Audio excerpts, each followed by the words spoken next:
Bienvenue pour une nouvelle émission de Fenêtre sur le Monde. Ravi de vous retrouver avec Adrien Dessoin qui est membre du comité de rédaction de Conflit.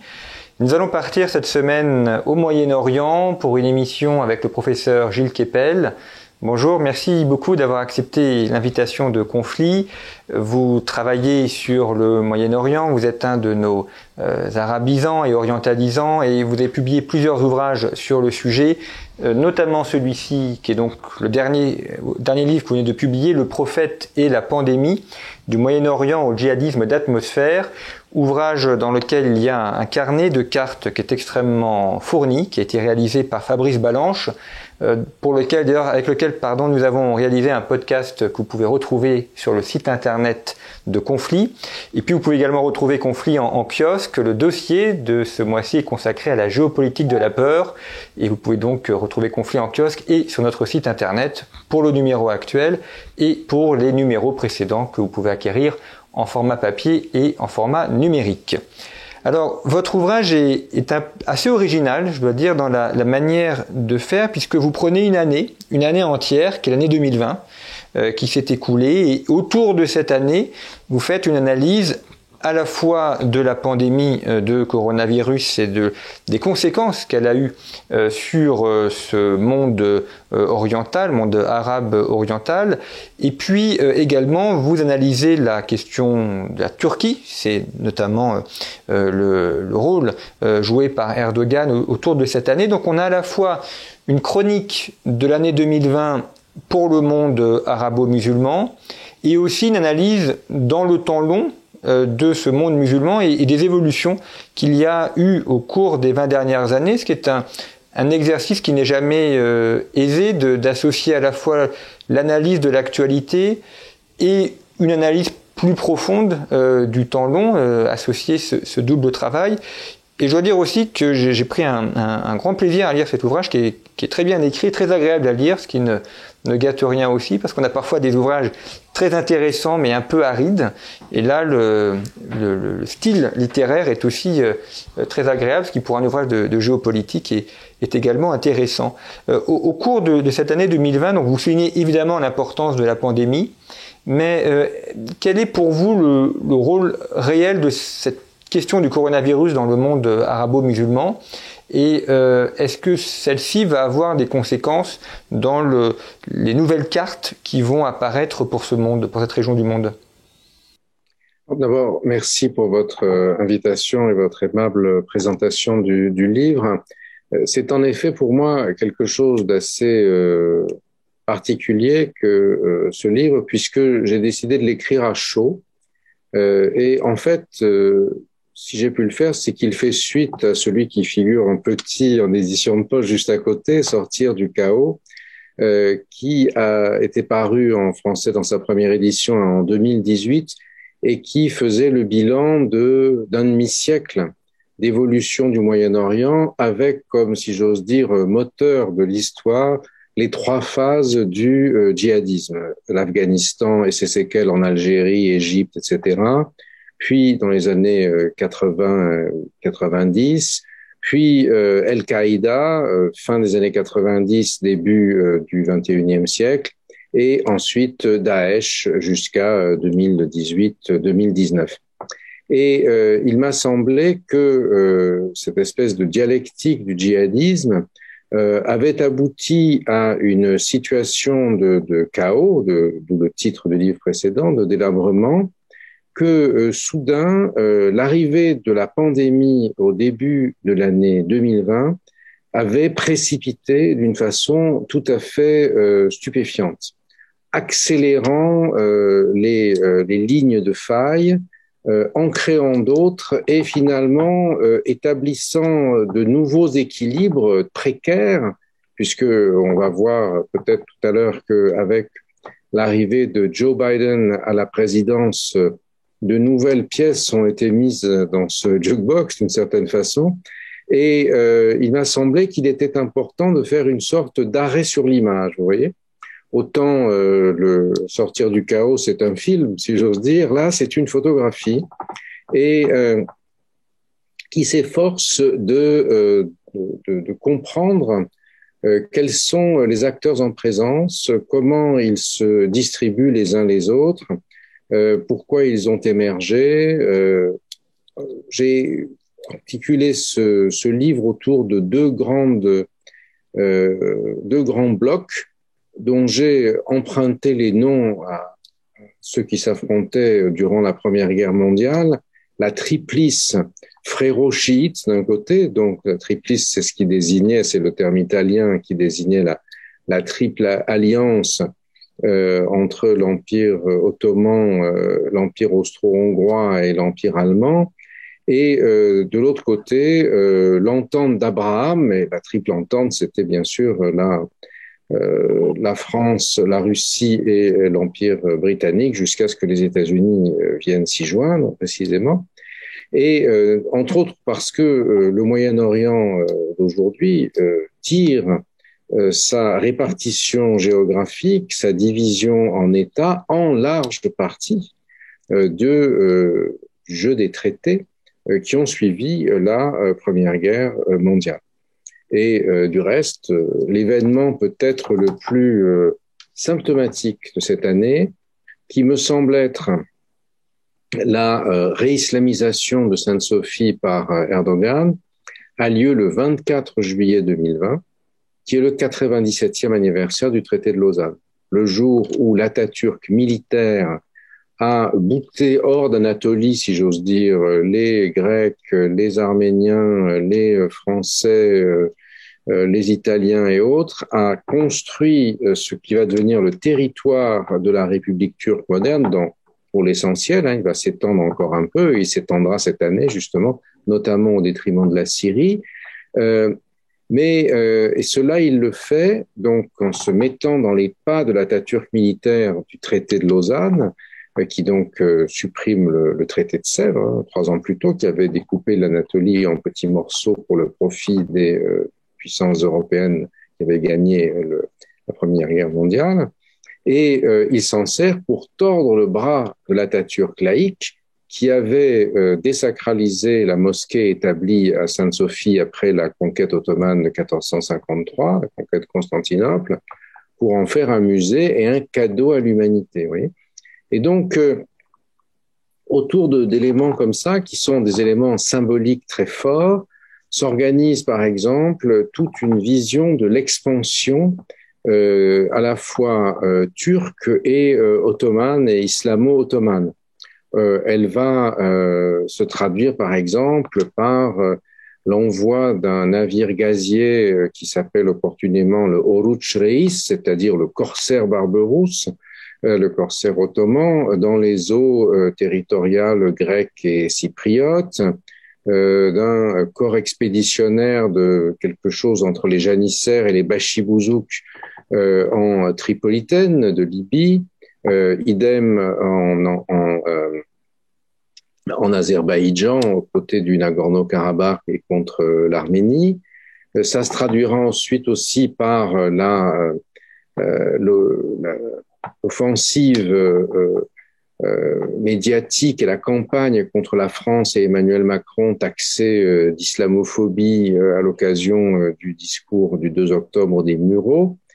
Et en même temps, dans la synchronie, ça sera l'opportunité pour Erdogan de s'affirmer comme un champion du monde islamique au moment, la fin juillet, c'est-à-dire du grand pèlerinage, du Hajj, où les Saoudiens ont décidé de respecter les règles de la prophylaxie à cause de la Covid-19, puisque si on avait mis 2 à 3 millions de personnes, 2,5 à 3 millions de personnes à la Mecque en même temps, ça aurait été un super cluster. Mais du coup, les images de la Mecque qui arrivent en 2020 sont des images qui ne donnent pas du tout le sentiment d'une religion forte et conquérante, comme c'était le cas chaque année, mais bien plutôt d'une religion où la prophylaxie des hommes passe devant la loi de Dieu, d'une certaine manière. Et pendant ce temps-là, à Istanbul, des foules acclament Erdogan, crient Allahu Akbar. Le musée est réislamisé. Les Iraniens disent que c'est formidable, ça va reste une mosquée jusqu'à l'Apocalypse.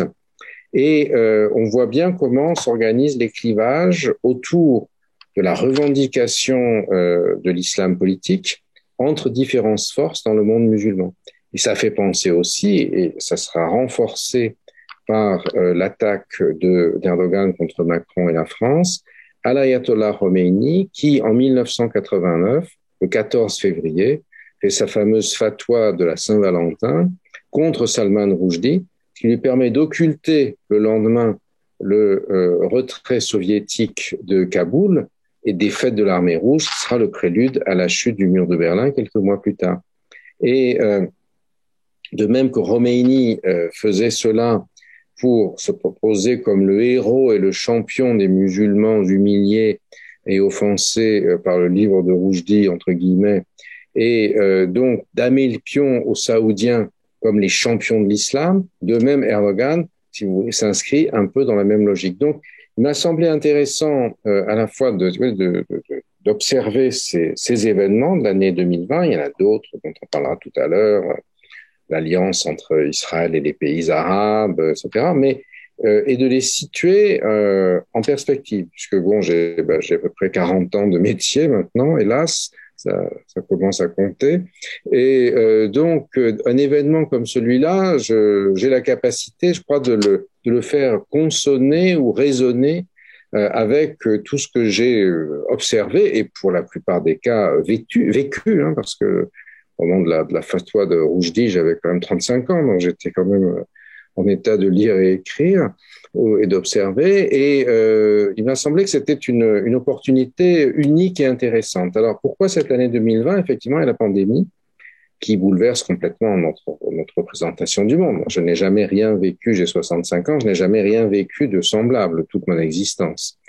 Toutes ces transformations à l'échelle mondiale, la répression, enfin la capacité d'aller et venir, l'obligation du couvre-feu, la diffusion mondiale du phénomène, les vaccins au moment où la Chine dispute l'hégémonie mondiale aux États-Unis et finalement la pandémie lui permet de se positionner dans ce troisième affrontement mondial sans avoir à tirer un coup de feu, sans vouloir être complotiste, etc., etc. Donc tout ça, ça a un effet absolument extraordinaire, c'est enfin terrible.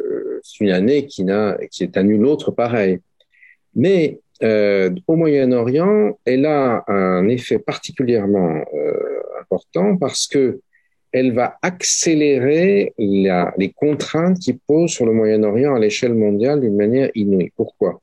Le Moyen-Orient tire sa spécificité dans la deuxième moitié du XXe siècle et le début du XXIe de deux dimensions.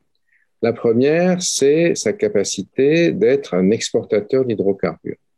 Et ça, c'est sanctuarisé lors d'une autre Saint-Valentin, celle du 14 février 1945, où Roosevelt rencontre Ibn Saoud sur le navire américain, le destroyer Quincy, qui est amarré dans les lacs amers du canal de Suez. Et ils échangent ces mots qu'on échange le jour de la Saint-Valentin, amour toujours, là c'est mon pétrole contre ta protection, ma protection contre ton pétrole. Le Moyen-Orient et particulièrement les bords du Golfe Persique sont très riches en hydrocarbures. Les hydrocarbures vont permettre de détenir la clé de la guerre froide qui se joue. Hein. Roosevelt arrive tout juste de Yalta, il a survolé la Palestine avec son avion et on a montré ça par le hublot, on a dit vraiment c'est pas too much ado about nothing, mais so much fuss about that, such a small place. Et donc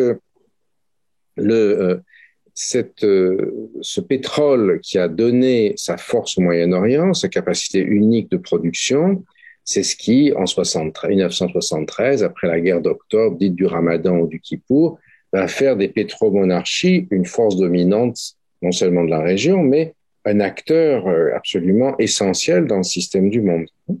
Et là, l'effondrement du pétrole, causé par la pandémie, du fait à la fois, bien sûr, de l'effondrement de la demande, de l'arrêt de l'économie mondiale, mais aussi de la stratégie russe à laquelle les Saoudiens ont été obligés d'emboîter le pas lors de la réunion de l'OPEP+, du 6 mars, où le représentant de Poutine dit on va augmenter la production pour faire baisser les prix, sortir les producteurs de shale oil américains du marché pour que le pétrole redevienne une arme entre nos mains, début 2020. Ce sont les États-Unis qui sont de nouveau le premier producteur mondial, avec 15 millions de barils jour sur 100 millions à peu près, et les Saoudiens et les Russes entre 11 et 12.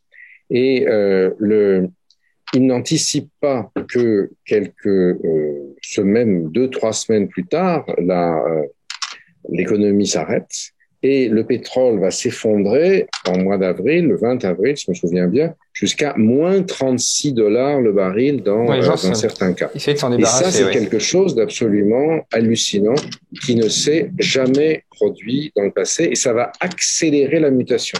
Et cette accélération de la mutation, c'est-à-dire de passer au post-pétrole, ça se traduit notamment par l'entente d'Abraham, qui est également un moyen de passer au-delà de l'autre dimension d'insertion particulière du Moyen-Orient dans le jeu mondial, c'est-à-dire le conflit israélo-arabe. C'est le cash des Saoudiens. Je m'arrête là, je vous laisse reprendre votre souffle.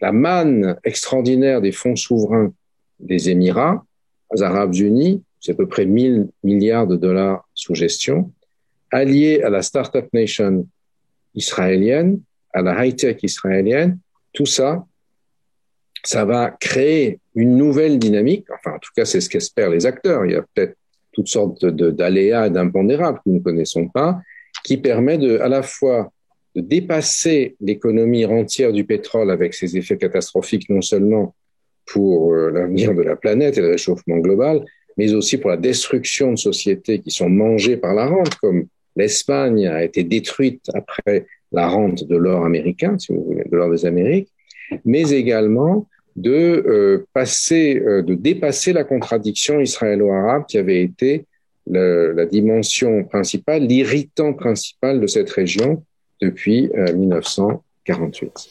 Alors, on reviendra au cours de l'émission sur cet axe fréro-chiite, justement, que vous évoquez, puis les accords d'Abraham. Il y a un élément avant cela sur lequel je voudrais revenir, c'est que vous évoquez le Moyen-Orient, et puis vous évoquez aussi la question européenne et française, notamment dans le sous-titre de votre ouvrage, donc qui est du Moyen-Orient au djihadisme d'atmosphère. Cette expression, djihadisme d'atmosphère, je ne sais pas si c'est vous qui l'avez créée ou si vous l'avez reprise de quelqu'un d'autre, mais enfin, en tout cas, c'est un élément essentiel de votre ouvrage, je trouve à dire assez original, et ça explique aussi que la notion de djihad a un peu évolué. Alors, vous étudiez plusieurs attentats qu'il y a eu au cours de l'année, en expliquant qu'il y a cette sorte d'esprit du djihadisme qui va à certains moments agréger des personnes qui vont passer à l'acte et commettre des attentats, comme on l'a vu à Nice, par exemple. Oui, alors, sur le terme même, tout concept ou tout syntagme qu'on met en circulation, personne n'a jamais rien inventé. On réutilise du matériau, on le met ensemble. L'expression, les atmosphères du politique, c'est quelque chose qui avait utilisé par Bruno Latour. Je suis pas tout à fait sûr qu'il adore que je lui pique son terme et que je le remette dans un autre concept, un autre contexte. Mais bon, ça, fait partie du jeu. J'ai été assez inspiré aussi, d'une certaine manière, par ce qui m'a semblé être une forme de congruence entre cette diffusion de cette nouvelle phase djihadiste, qui succède à Daesh, à la phase 3 de la dialectique précédente, et finalement la diffusion du virus. Et le virus a une diffusion atmosphérique aussi. On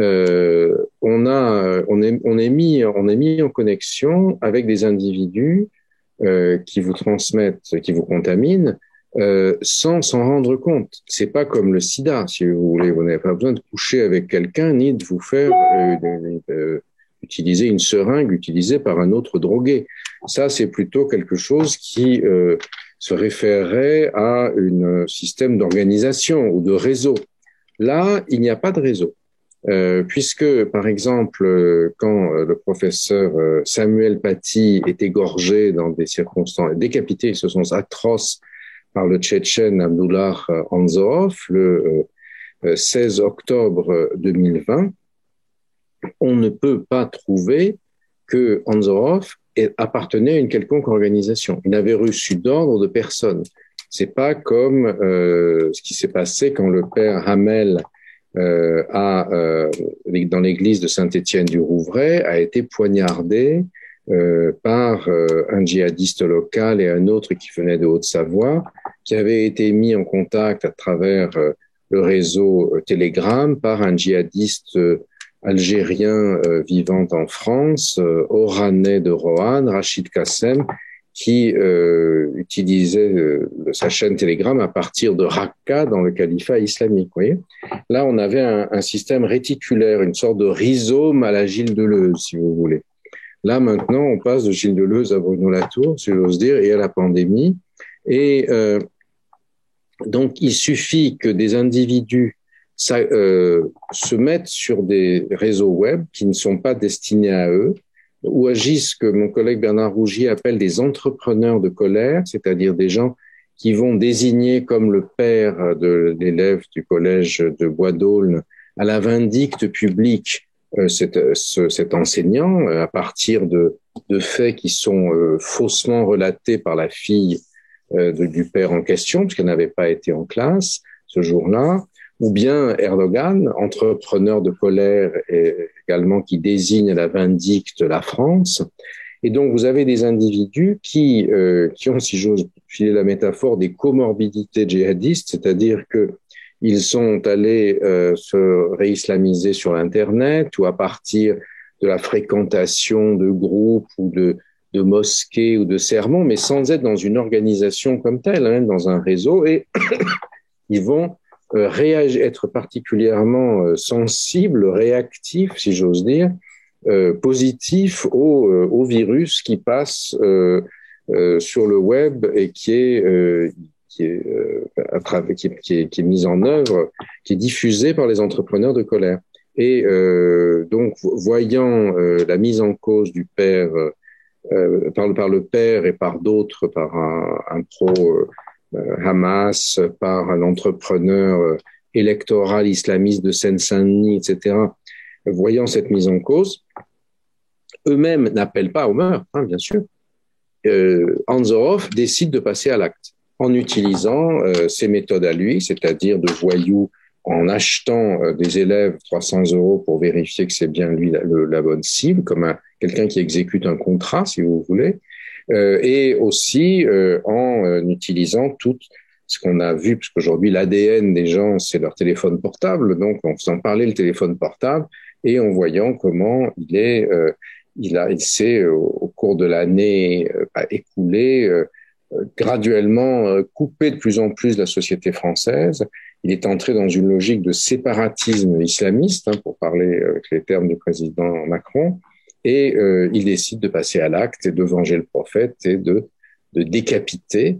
C'est une chose tout à fait étonnante. Comment a-t-il pu décapiter quelqu'un en 2 minutes à peu près? Oui, techniquement parlant, c'est compliqué à faire. Il a une pratique, si vous voulez, qui vient de ses rites de passage où on décapite un mouton dans le Caucase pour faire un plat de fête. Une chose qui est contre-intuitive. Il suffit pas de regarder des vidéos de Daesh pour savoir décapiter quelqu'un en 2 minutes, sans sciller et ensuite d'envoyer une vidéo à un autre Tchétchène qui est à Idlib dans les forces djihadistes qui sont encore là-bas. Donc vous voyez, c'est un peu c'est tout ça, ce djihadisme d'atmosphère. Ça s'insère également dans toute la dimension moyen-orientale. Ça vient à la suite d'une transformation du moteur djihadiste de l'histoire moyen-orientale que j'avais essayé de mettre en lumière dans le livre précédent. Là, c'est pas la même chose, c'est-à-dire que pour le livre précédent, j'estime avoir abouti à un achèvement, si vous voulez. C'est un livre que j'ai écrit couché, du reste, parce que j'avais été condamné à mort par l'un des djihadistes, celui justement qui avait tué le policier du commissariat des Mureaux. Hein, le discours des Mureaux est dû à cela. Et entre le fait que j'étais sous protection policière, que j'avais des sciatiques épouvantables, c'est une vieille voiture de police sans amortisseur, puis qu'avec un peu de stress, j'avais des sciatiques terribles. Donc j'étais couché, je pouvais rien faire et j'ai écrit ce livre. Donc je remercie les djihadistes du monde entier qui m'ont donné l'opportunité et le loisir de l'écrire. Et donc là, si vous voulez, j'avais le recul nécessaire pour le faire. Là, c'est un livre qui est sans recul, vous voyez, qui est un livre immédiat, à chaud. Je l'ai écrit entre le mois de juillet et le mois de novembre. Et j'ai ajouté les éléments au fur et à mesure. Quand je l'ai commencé, il n'y avait pas de réislamisation de Sainte-Sophie. Il n'y avait pas de pacte d'Abraham. Puis quand j'ai traité le pacte d'Abraham, après, je suis revenu en arrière pour ajouter le Maroc, si vous voulez, oui. Vous insistez beaucoup sur la prière d'Erdogan justement à Sainte-Sophie, qui nous a tous marqués à ce moment-là. Mais je trouve que vous lui donnez justement une signification historique que je n'avais pas vue personnellement et que je pense peu de gens avaient vue, un peu comparable, si j'ose dire, au prêche d'Al-Baghdadi à la mosquée de Mossoul. C'est-à-dire que pour les musulmans de l'ensemble du Moyen-Orient, cette reconquête de Sainte-Sophie marque une forme de restauration califale, cette fois-ci avec Erdogan. Est-ce que je me trompe ou... Non, c'est ça. C'est extrêmement polysémique parce que justement, l'imam qui fait la prière, Ali Erbash, qui est d'ailleurs un francophone et qui est venu ouvrir la mosquée de Strasbourg à cette fin, mosquée turque de Strasbourg, la mosquée Eyüp Sultan de Strasbourg, a un yatagan ottoman en main. On le voit très bien. Et sur les photos. Et pourquoi? Parce que il veut marquer dans quelque chose qu'en turc on appelle kiliç hakkı, c'est-à-dire le droit du sabre, le droit de l'épée, ce qui a été conquis par la force, par l'épée, par le seif en arabe, ne sera rendu que par la force. Donc nous avons conquis Sainte-Sophie, c'est à nous, ce n'est plus une cathédrale basilique, ce n'est plus un musée, c'est une mosquée. Et d'une certaine manière, ce faisant, il met non seulement ses pas dans l'Atatürk militaire, mais à Sainte-Sophie, il met ses pas dans ceux du sultan Mehmed II Fatih, le conquérant, qui conquiert Constantinople en 1453. Et ça, c'est très important parce que ça ouvre un imaginaire assez large dans la saga ottomane. La chute du Constantinople, c'est le grand moment, la Byzance pourrie tombe sous l'islam triomphant et qui va conquérir la planète. Mais après, vous avez un élément traumatique dans l'histoire de la conquête ottomane, c'est 1683 à Vienne. Et du reste, j'ai pour cela inséré dans le livre, dans le deuxième rabat, un croquis ottoman du siège de Vienne qui figure au musée de la ville de Vienne, où je l'avais photographié d'ailleurs, c'est ma photo qui est dans le livre, et qui avait été retrouvée par l'armée austro-hongroise lors du pillage de Belgrade reconquis sur les Ottomans dans les archives secrètes du Grand Vizir. Et je mets ça en lien avec, alors ça en proposant un lien, hein, mais parce que contrairement au livre précédent, là c'est quelque chose qui est à chaud, et ce sont plutôt des faisceaux d'hypothèses que je propose. Alors après, si je les propose, c'est parce que je considère qu'elles ont une certaine valeur heuristique, mais elles sont livrées à la sagacité des uns et des autres pour les approuver ou les désapprouver. C'est partie du débat. Et il me semble que l'attentat de Vienne, justement, qui va advenir après, s'inscrit assez largement, si vous voulez, dans cette logique. Si vous regardez les revendications, la façon dont il a été décrit, dont il est advenu, etc. Quand vous placez la triplice iranienne, turque et Qatar d'un côté et l'entente à la fois donc des Émirats, de l'Égypte et d'Israël, je ne me trompe pas, j'espère, vous placez un peu dans le camp, j'allais dire forcément le camp c'est du bien, c'est un peu le camp de l'entente contre celle de la triplice, si on se réfère à la Première Guerre mondiale. Donc ça c'est un peu le truc qui me gêne. Et l'autre, c'est que on voit par exemple en Syrie, on voit que la Turquie et l'Iran, qui sont pourtant dans la triplice, sont plutôt en rivalité. Donc est-ce que c'est bien pertinent cette division ? Oui, je crois elle est pertinente en tout cas pour 2020. Je ne vous dis pas qu'elle va durer pour des siècles. Et alors non, d'une part, mon propre positionnement, non, je me situe pas dans le camp du bien particulièrement. Et du reste, la triple entente à la fin de la Seconde Guerre mondiale, c'est elle qui a créé justement les racines de la catastrophe du Moyen-Orient, d'une certaine manière. Donc, il n'y a pas à s'en réjouir particulièrement. Vous savez, je ne sais pas si on peut prononcer sur l'histoire des jugements moraux. On peut aujourd'hui, bien sûr, là, la mode dans les universités en France est au décolonialisme, au postcolonialisme. On révoque en doute les Lumières, la démocratie européenne, car sont bâties sur l'horreur, l'exploitation, le crime colonial, etc. Oui, bien sûr, on peut considérer que le crime colonial est monstrueux, mais on peut aussi considérer que la conquête, la destruction de l'Empire byzantin est monstrueuse, ou que l'arrivée des Arabes en Afrique du Nord est monstrueuse et l'invasion hilalienne. Alors cela vous répondons pas du tout. Ça, c'est parce que l'islam a vocation juste à conquérir la planète. Mais vous pouvez dire aussi que la mission civilisatrice de la France, comme on disait autrefois, c'était de faire sortir de l'enfance, je reprends le vocabulaire colonial exprès, des peuples qui n'étaient pas encore entrés dans la modernité. Donc, chacun peut faire rétrospectivement une vision, peut construire rétrospectivement une lecture morale des événements historiques. Personnellement, c'est pas du tout mon objectif.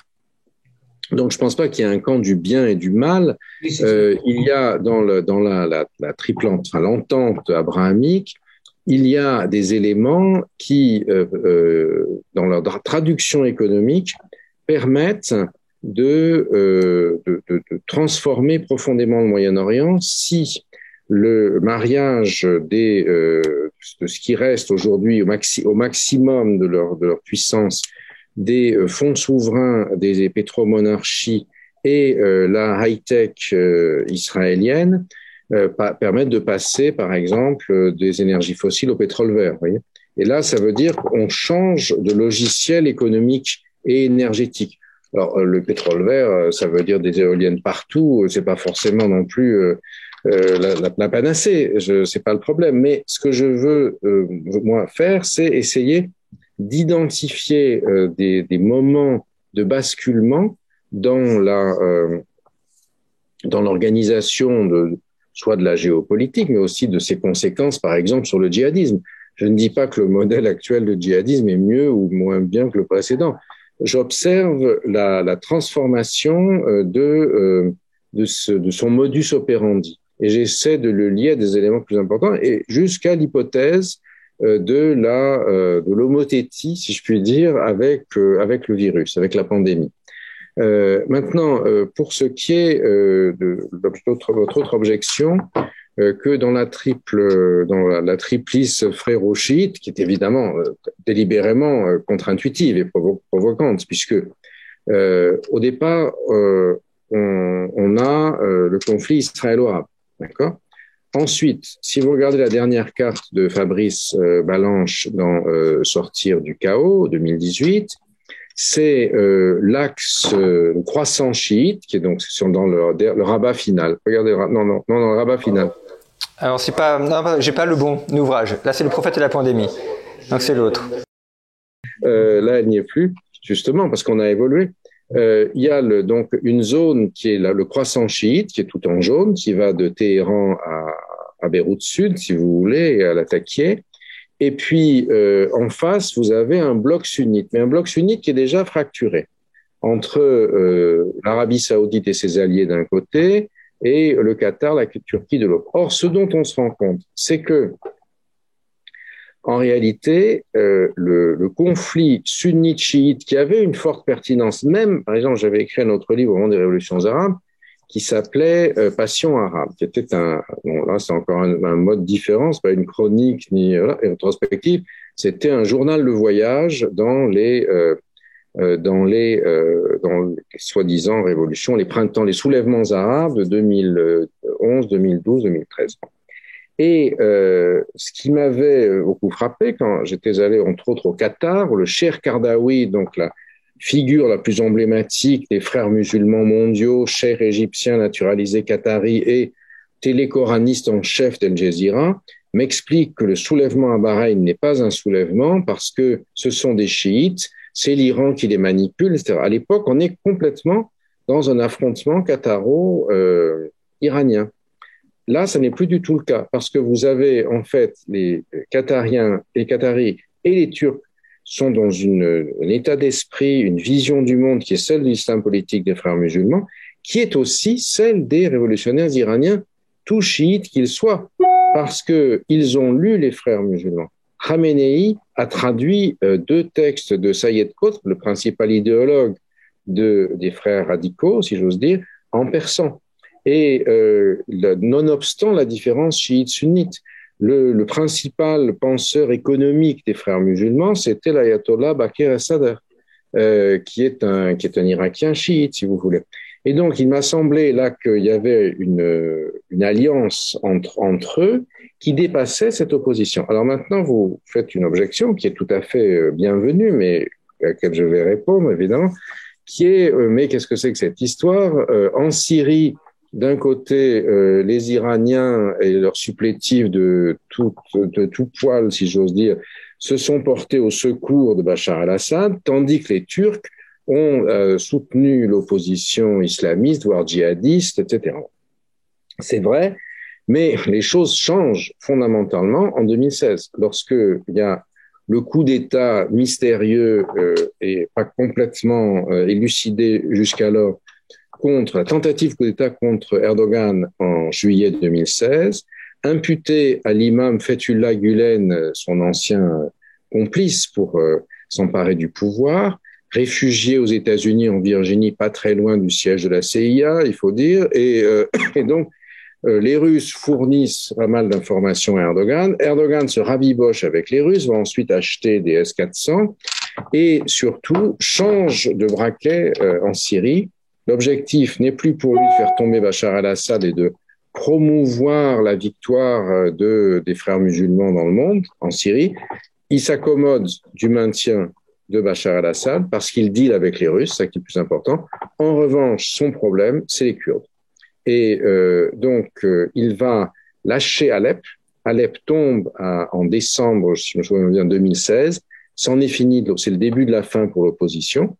Et tout ça est scellé par un pacte tout à fait intéressant, aussi contre-intuitif que ce que j'appelle l'alliance frérot-chiite, si vous voulez, qui est l'axe frérot-chiite, qui est le pacte dit d'Astana de mai 2017. C'est l'ancien nom de la capitale du Kazakhstan, qui s'appelle Nour-Sultan aujourd'hui, et du nom de son patron, Nour-Sultan Nazarbayev, et qui se trouve dans la steppe, justement, la steppe eurasienne, qui est un fantasme aussi bien de la mythologie politique russe que d'une partie de la mythologie politique turque, dans la partie d'extrême droite, partie néofasciste du MHP, enfin ultranationaliste, vous préférez, qui est dans la coalition avec Erdogan aujourd'hui, et par laquelle Russes, Iraniens, enfin, c'est sous la houlette de Poutine, mais Russes, Iraniens et Turcs s'allient pour organiser la désescalade ou la déconfliction, pour le dire en anglais, en Syrie,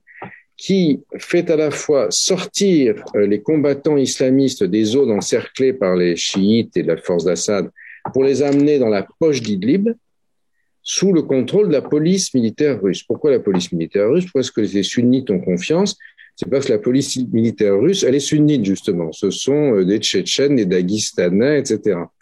Et au début, on comprend pas pourquoi. Pourquoi est-ce que on voit bien que ces gars vont être sortis de cet endroit, mis dans cette poche que les Russes et les Syriens vont ensuite essayer de presser.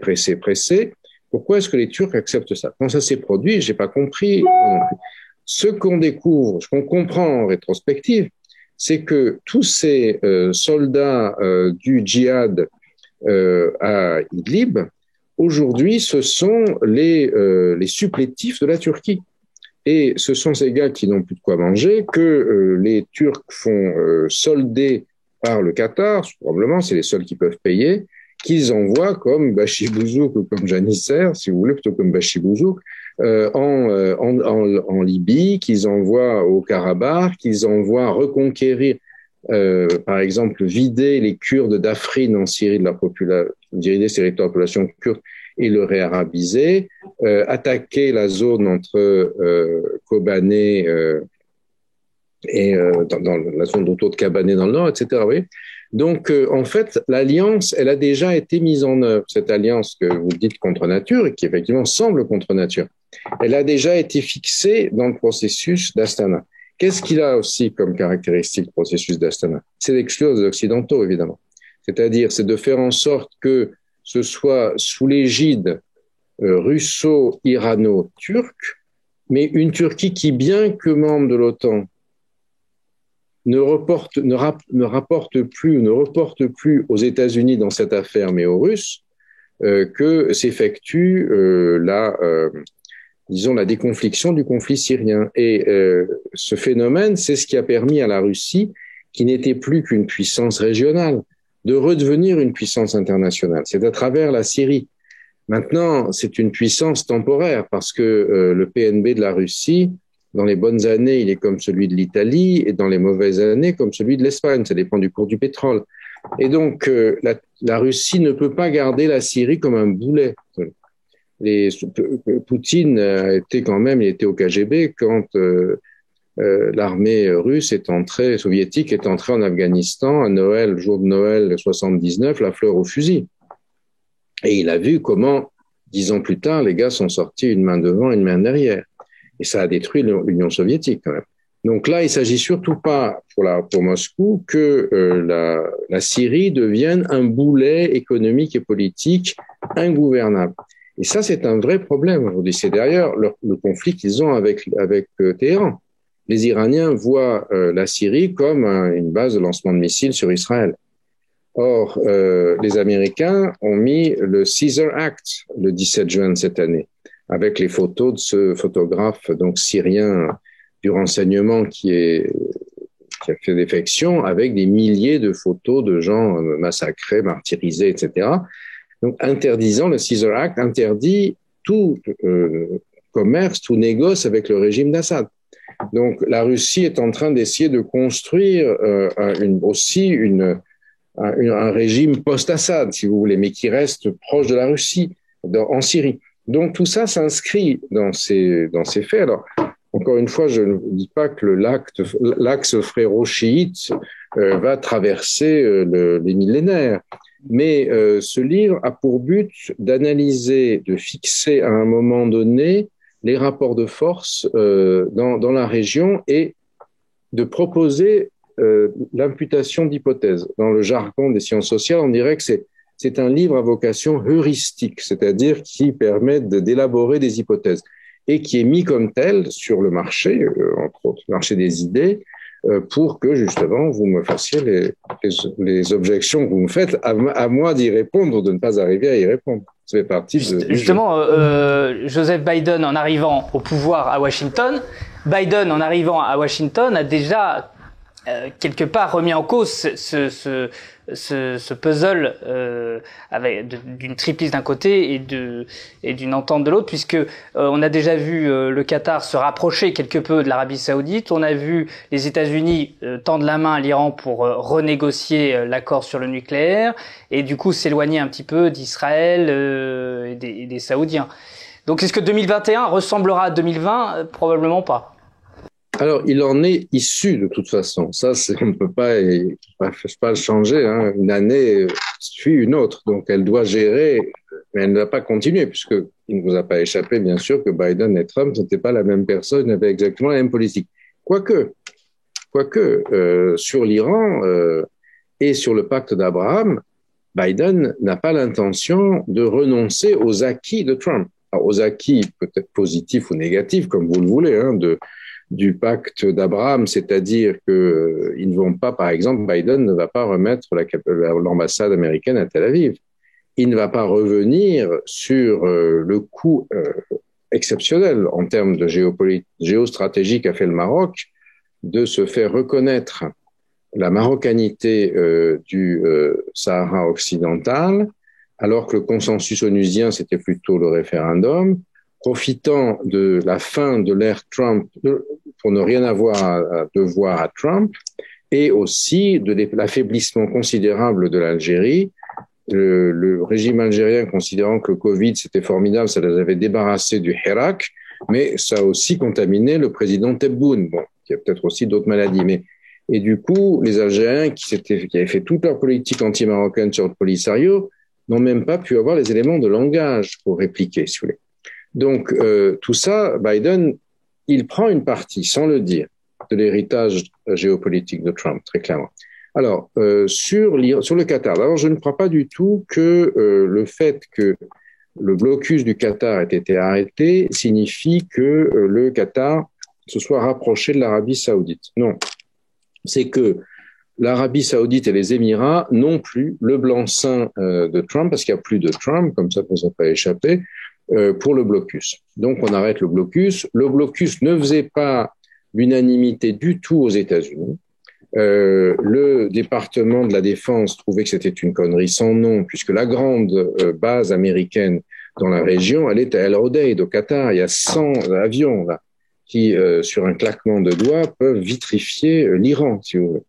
Donc là, c'était uniquement la vision trumpienne. Ça s'est abandonné, mais ça ne veut pas dire que le Qatar renonce à sa politique de soutien absolu à la Turquie, aux frères musulmans.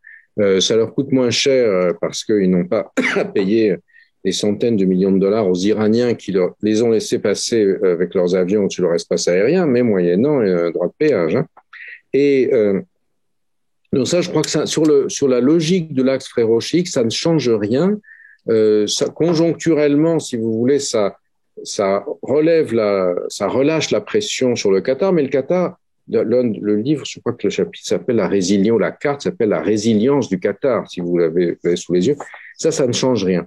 C'est le Qatar qui sort finalement relativement vainqueur de l'affaire sans bouger. Il se rapproche pas des Saoudiens, il est allé à l'Ola, l'Émir Temim, faire l'accolade à Mohammed Ben Salman, mais il n'en pensait pas moins l'un de l'autre. Alors, sur l'Iran. Donc Biden, effectivement, veut se réinsérer dans une politique, disons, qui ne coupe pas avec le JCPOA du 14 juillet 2015, mais le prolonge en faisant des offres à l'Iran qui sont un peu, vous savez, comme on vous dit, Monsieur Khamenei, je vous propose une affaire, vous pouvez pas refuser.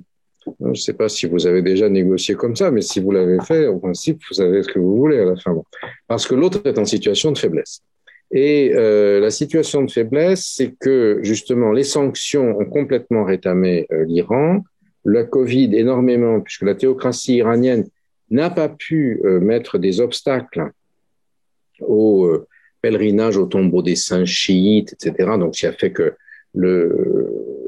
contaminations sont allées en flèche. Bon, le pèlerinage chiite est un élément, une pratique de superstition aussi très nombreuse, et les gens vont lécher, caresser, embrasser les tombeaux les uns après les autres, sans évidemment utiliser de gel hydroalcoolique, horreur, entre les deux. Donc ça crée des clusters énormes, ce qui a fait des dizaines de milliers de morts en Iran, et des chiffres qui sont bien sûr sous-évalués. Pays très très abîmé, avec l'Irak qui est aujourd'hui en révolte. Hein. Le Kazemi n'est pas le fantoche de l'Iran comme l'étaient ses prédécesseurs. Le pape est allé en Irak récemment, la semaine dernière, et voir Sistani, qui est l'anti-Khamenei dans le monde chiite, le conforter. Au Liban, la mainmise du Hezbollah, on peut pas dire aujourd'hui qu'elle est produit des merveilles. Il est extrêmement affaibli et critiqué, ne serait-ce que parce que l'Iran ne peut plus payer à cause des sanctions.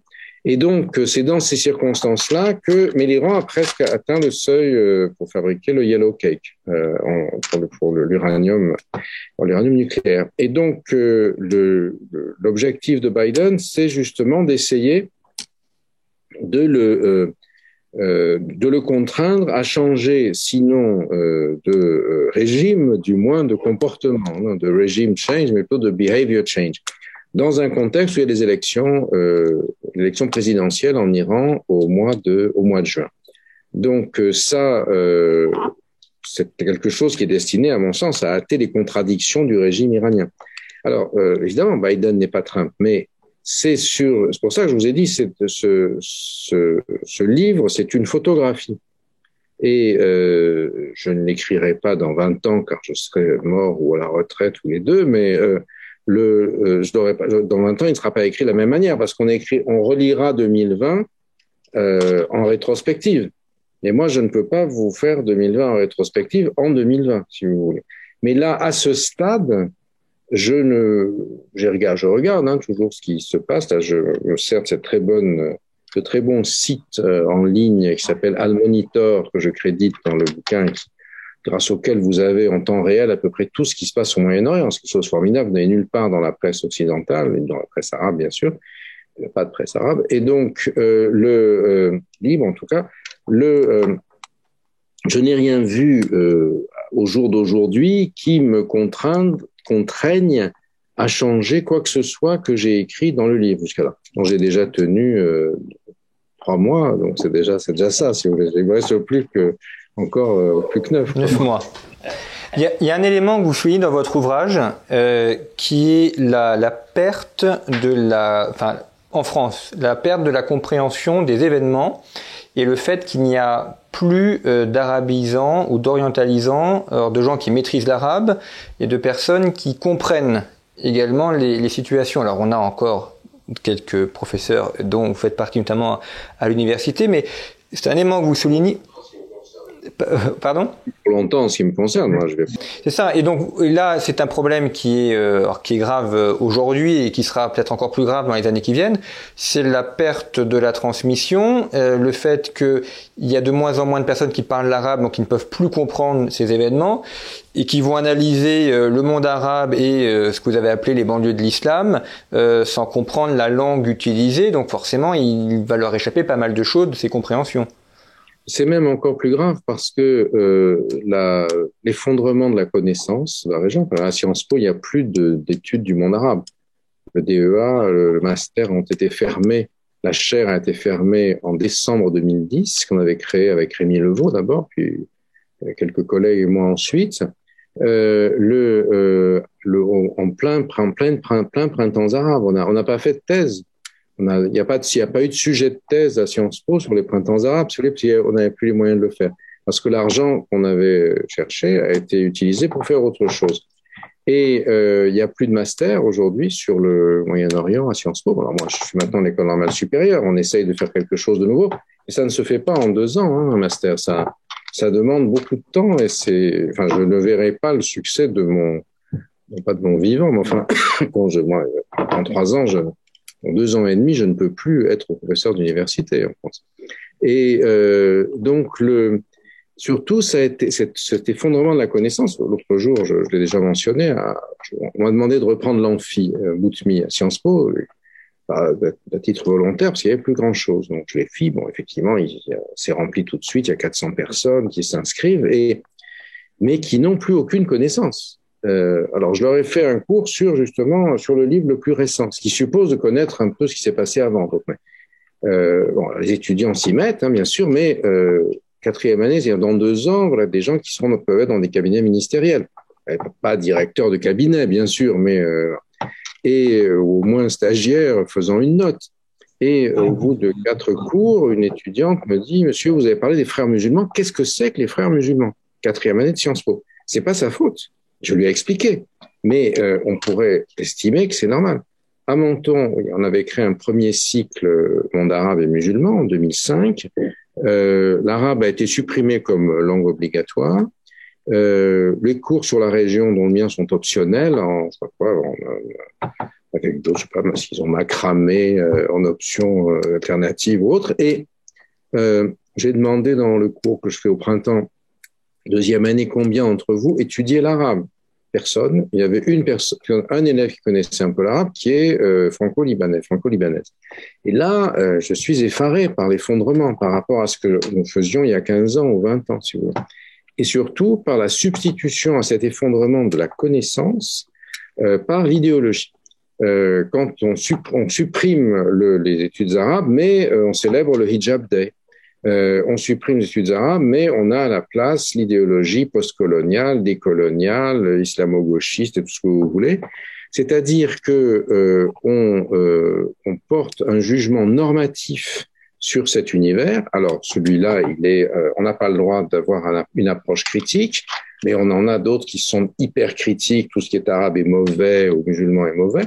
Et après, on peut juger comme on veut, mais l'université, elle n'est pas là pour prononcer des jugements de valeur. Elle est là pour apporter de la connaissance.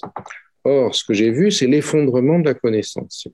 Alors, il y a bien sûr des collègues qui travaillent, qui écrivent des livres, ça me pose bien sûr, c'est vrai, mais et qui sont certainement très savants. Mais la capacité de transmission, elle se voit. L'aboutissement de cette chose délirante, c'est les deux collègues de Sciences Po Grenoble qui sont dénoncés comme islamophobes, puis c'est relayé, leur nom affiché, placardé comme dans des Dazibao, la révolution chinoise, puis la révolution culturelle chinoise, puis ensuite c'est relayé par le site de l'UNEF, de même que le ciblage de Samuel Paty avait été relayé par la grande mosquée de Pantin, si vous voulez, oui.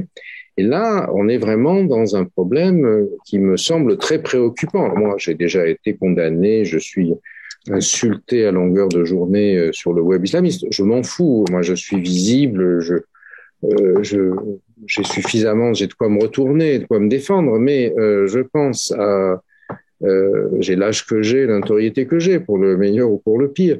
Mais des collègues qui sont moins qui ont moins de surface, qui sont plus fragiles, si vous voulez, sont directement ont peur et du coup vont choisir le silence et vont être obligés de ne plus enseigner pour éviter d'être menacés, ce qui est complètement délirant.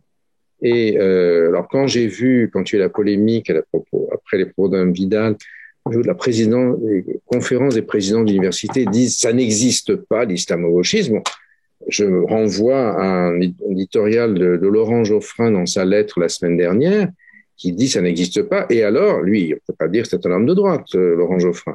Et alors, qu'est-ce qu'on fait de Grenoble? Donc, vous fournissez les verges pour vous faire battre, dit-il à l'UNEF en leur demandant de revenir sur ce qu'ils ont fait, mais c'est tard. Donc l'islamo-gauchisme n'existe pas. La preuve, Grenoble. Vous voyez, donc là on est dans un vrai problème qui a été très mal traité, faute de connaissances, faute de compétences aussi. Et j'avoue que moi je suis un peu effaré parce que j'ai l'impression qu'il y a eu une vraie régression par rapport au moment où je commençais à être actif dans le champ comme universitaire au début des années 1980, oui. D'après vous, quelle est la cause 40 ans plus tard, je trouve qu'on n'a pas progressé, au contraire. D'après vous, quelle est la cause de ce fait qu'on ait fermé des chaires du Moyen-Orient, qu'on n'enseigne plus l'arabe? On voit les conséquences, mais qu'est-ce qui a fait que ça là a disparu et que l'université, qui est le lieu pour faire ça, a dit un jour, terminé, on ne fait plus ça, on fait autre chose? Les modes, les rapports de force, les alliances de divers secteurs de la nomenclatura d'État avec des groupes de pression. Enfin, c'est pas ma spécialité, si vous voulez. Ça peut être étudié scientifiquement, je pense. Moi, je me suis concentré sur des objets, disons, un peu moins emmerdants que les querelles universitaires qui sont aujourd'hui devenues un véritable tarte à la crème. Mais c'est plus dangereux et plus riche, plus intéressant de s'intéresser aux ressorts intellectuels et sociologiques du djihadisme, ces modes de diffusion, ou à l'affrontement entre le bloc, entre l'axe fréro-chiite et l'entente d'Abraham, qu'on y croit ou qu'on n'y croit pas, que de voir pourquoi on a détruit les Arabes. Moi, je peux apporter mon expérience. Je l'apporte, je viens de faire. Maintenant, en analyser les ressorts, les tenants et les aboutissants, il y a un certain nombre de pistes, mais j'essaye de rester un universitaire et de n'avancer des propos que les propos que je peux démontrer, si vous voulez. J'ai un certain nombre d'intuitions, mais enfin, je vais pas aller le temps que je les ai fondées, je vais quand même pas aller au tribunal avec vous peut-être pour ça. Alors que si j'étais anonyme sur le web, j'aurais pu raconter tout ce que je voulais. Ça, c'est un gros problème aussi qui va avec la législation contre ce qu'on appelle contre le séparatisme islamiste, c'est-à-dire qui entre autres choses, prohibe la diffusion de discours de haine sur le web, ça me semble extrêmement important. C'est d'ailleurs ce qui se produit aux États-Unis aussi, où enfin la question du contenu des messages et de la responsabilité des pourvoyeurs d'accès est posée aujourd'hui. Les GAFA apparaissaient comme l'acmé de l'esprit libertarien et de l'esprit post-68 art, post-Berkeley, etc. Au fond, tout était gratuit, etc. Mais cette gratuité est une fausse gratuité parce qu'évidemment, elle sert à mettre en lien tous vos contacts via WhatsApp ou autre chose pour permettre de construire des algorithmes qui fait qu'on vous proposera plutôt des cravates de couleur bleue, par exemple, concernant que des cravates de couleur rouge, eu égard à votre correspondance, et aussi que tout ça est favorisé par le fait qu'il n'y a aucun contrôle sur les contenus et que on fait monter un peu comme la pornographie, si vous voulez, la cache machine de l'internet, c'est le porno, hein, qu'on fait monter par l'insulte, etc. L'intérêt à se connecter, et cet intérêt à se connecter, il va permettre aux pourvoyeurs d'accès d'augmenter leurs profits en vendant plus cher les algorithmes qui permettront de cibler le parfum, les cravates ou je ne sais quoi pour les internautes. Oui. Donc là, d'une certaine manière, ce djihadisme d'atmosphère de 4e génération, il est aussi l'enfant de la pandémie et l'enfant des GAFA. Et d'ailleurs, on voit bien qu'ils maîtrisent très bien ces outils. Enfin, ils savent très bien utiliser les outils du net. Ils maîtrisaient déjà à l'époque de Daesh. Si vous voulez, Daesh avait 5 ans le voleur avait 5 ans d'avance sur le gendarme. La première manifestation de Daesh en France, l'esprit Daesh, c'est Mohamed Merah en mars 2012. Et le patron du renseignement de l'époque, Monsieur Squarcini, on était en pleine élection présidentielle par ailleurs, hein, bien sûr, c'était pas complètement indifférent, donc nommé par Sarkozy, dit « Circuler, il n'y a rien à voir, ce sont des loups solitaires ». Et il l'a répété au procès du frère Merah il y a 2 ans. Je me suis insurgé contre ça de manière très virulente parce que j'avais déjà traduit les textes d'Abou Moussa Bessouri, publiés, j'ai traduit, enfin pas tout, c'est 2000 pages, c'est très très emmerdant, mais les principaux passages, j'ai traduit en 2008 et publié dans mon livre Terreur et martyrs. Et donc, on avait la stratégie. Il faut tuer les apostats, donc les militaires de Montauban considérés comme des apostats de l'islam car ils servaient sous l'uniforme français, même si certains d'entre eux n'étaient pas musulmans, ils étaient antillais, mais ils avaient fait un délit de faciès, du point de vue inversé, du point de vue de Merah. Et ensuite les juifs, parce que tuer des juifs, ça fait en sorte que les arabes nationalistes non islamistes vont nous rejoindre parce que nous luttons contre le sionisme. Et donc on n'était pas du tout dans le loup solitaire, c'est une idée, c'est complètement différente, on était dans la logique des réseaux. Et tout ça, Souris l'explique parfaitement, et je l'ai traduit. Mais 5 ans plus tard, vous avez le patron du renseignement qui dit foutaise, Calambroden, c'est loup solitaire. On perd combien d'années et combien de morts à cause de cette connerie. Aujourd'hui, on est dans un autre système. Et paradoxalement, si vous voulez, le discours de Macron au Muro du 2 octobre, il faut quand même voir qu'il précède de 14 jours l'assassinat d'Anzarov. Si vous voulez, la machine est en phase. Qu'est-ce que ça veut dire, séparatisme islamiste? En fait, c'est la traduction approximative en français du credo du djihadisme aujourd'hui entériné par l'islam politique des frères musulmans, qui est ce qu'on appelle en arabe el-wala ou el-bara'a. El-wala, ça veut dire l'allégeance uniquement à ceux qui ont une pensée, un mode de pensée doctrine salafisée, stricte, rigoriste, littéraliste, et de rupture avec l'environnement non musulman. Et el-bara'a, ça veut dire, dans le slang salafiste online de banlieue populaire, ça veut dire se désavouer d'avec. Donc, se désavouer d'avec, rompre, ne rien avoir à faire, ne pas refuser de faire société, c'est-à-dire faire du séparatisme, avec les mauvais musulmans, les apostats, qui sont les premières cibles. Et quand les frères Kouachi sortent de Charlie Hebdo, ils voient un pauvre policier à vélo, Ahmed Mrabet, ils voient qu'il a est arabe, il se jette sur lui, il le tue. Il le tue pourquoi? Parce que il n'aurait pas tué un policier. C'est un apostat, il faut le tuer tout de suite, si vous voulez. Et ça, c'est dans la doctrine du djihadisme troisième génération, c'est dans les textes de Souris. Mais encore faut-il les lire. Et même si on lit pas l'arabe, on peut lire les traductions qu'on a fait le père Keppel, si vous voulez. Mais le mental, le logiciel du renseignement à cette époque est tellement attardé qu'ils ne le font pas. Aujourd'hui, c'est complètement transformé. Ça, c'est beaucoup plus efficient. Et là, on a justement, quand Macron fait ce discours, d'une certaine manière, il exprime ce qu'il y a dans le logiciel du djihadisme d'atmosphère, si vous voulez. Mais c'est inaudible parce que Erdogan, à ce moment-là, lance la campagne contre l'islamophobie de la France. C'est très mal, c'est pas traduit en arabe, alors que ça provient de l'arabe. Et puis, je l'ai écrit dans le livre, ça m'a valu pas mal d'avanie aussi. Moi, je suis pour la liberté d'expression, le droit au blasphème, je suis athée, etc. Mais c'est pas parce qu'on est pour ça qu'on doit trouver que tout ce qui est publié est génial. Et la caricature de Charlie Hebdo incriminé, où on a quelqu'un qui est en train de prier, dessiné par derrière avec une étoile dans l'anus.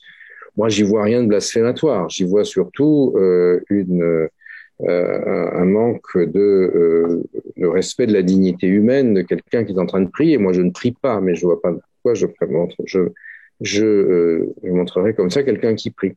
Et d'autre part, je m'interroge sur l'opportunité politique, alors qu'on était en train de créer une sorte de Nuremberg du djihadisme avec les procès de janvier 2015, qui se commencent à partir de septembre, de republier la une de Charlie.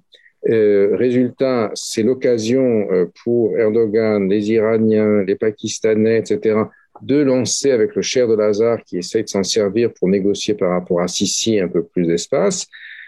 C'est l'occasion de faire une énorme campagne anti-française. On a passé notre temps à se défendre contre la campagne d'islamophobie et résultat, le procès a été inaudible et globalement raté, si vous voulez.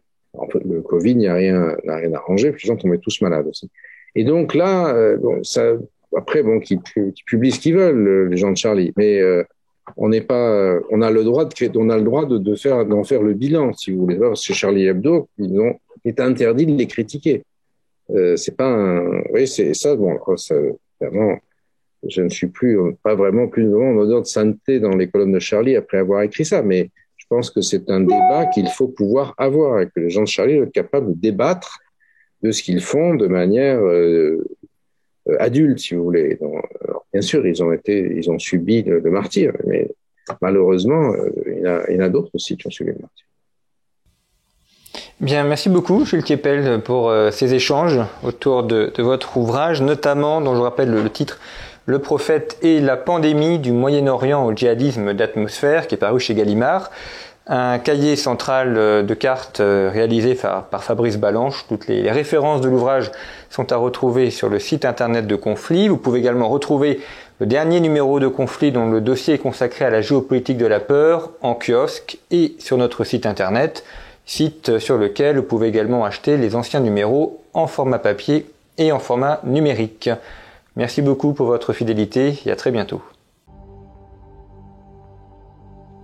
Le documentaire Chemin de France, présenté par Jean-Baptiste Noé et réalisé par Franck Martin, a rejoint la nouvelle plateforme associative VOD France, qui veut soutenir et mettre en valeur les productions indépendantes. En 4 volets, vous allez pouvoir voyager et entendre des artisans s'exprimer. Un format d'émission libre et spontané. Nous allons vous accompagner sur les chemins de France. C'est à Bonneval que le premier épisode commence. Jean-Baptiste va sillonner la région pour partir à la découverte d'artisans. Donc nous sommes avec Yves qui collectionne des tracteurs. Une rencontre avec Franck, un artisan vannier qui nous partage sa passion pour l'art de la vannerie.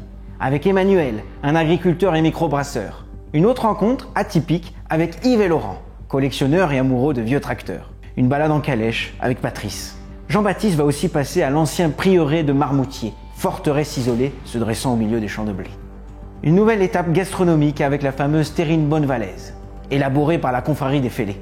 Sébastien le caviste va déguster avec Jean-Baptiste quelques vins du Val-de-Loire pour accompagner les repas et les grillades. Et pour finir, Marie-Thérèse vous présentera sa production de fromage au lait de chèvre. La série Chemin de France continue avec un deuxième documentaire où Jean-Baptiste Noé rencontre Thomas Blonsky, le maire de la petite commune de Chapelle-Royale. un petit village de la région Centre, aux portes du Perche, peuplé de 600 habitants. Ce maire, contre l'avis général, a pris le pari de réintroduire des commerces de proximité et des services pour redonner de la vie à son village et lutter contre la désertification du monde rural. On m'a dit, mais Thomas, c'est pas viable, ça fonctionne depuis 10 ans. La série Chemin de France propose aussi un troisième documentaire où Jean-Baptiste enquête sur le terroir. De la terre jusqu'à l'assiette, avec une escapade gourmande avec le chef Benoît Sello. C'est dans le fameux restaurant de Chartres, le Grand Monarque, que Jean-Baptiste rencontre le chef. La mission est de cuisiner un poulet et le transformer en plat de fête. Dans la même journée, le poulet passe du producteur au cuisinier et dans votre assiette. Visitons la ferme, visitons le potager de Diane, du local, de la tradition, du terroir. La série Chemin de France est aussi un 4e numéro, à la rencontre d'artisans d'art. 3 découvertes, un atelier réputé pour leurs vitraux, une forge, un tailleur de pierre. Vous l'avez compris, ces épisodes sont des voyages, à la découverte des richesses du patrimoine historique de nos régions. J'espère que cette présentation vous a donné envie de visionner cette série de documentaires. Si vous souhaitez passer un bon moment ou simplement aider l'Institut des Libertés, tout est disponible en VOD, en DVD, ou ça, sur vodfrance.com. Le lien se trouve en description YouTube sous la vidéo. Le site est une initiative de l'association Studio Phocéen, qui depuis 2007 propose des activités pour les passionnés du cinéma et de l'audiovisuel. Merci à vous et à bientôt.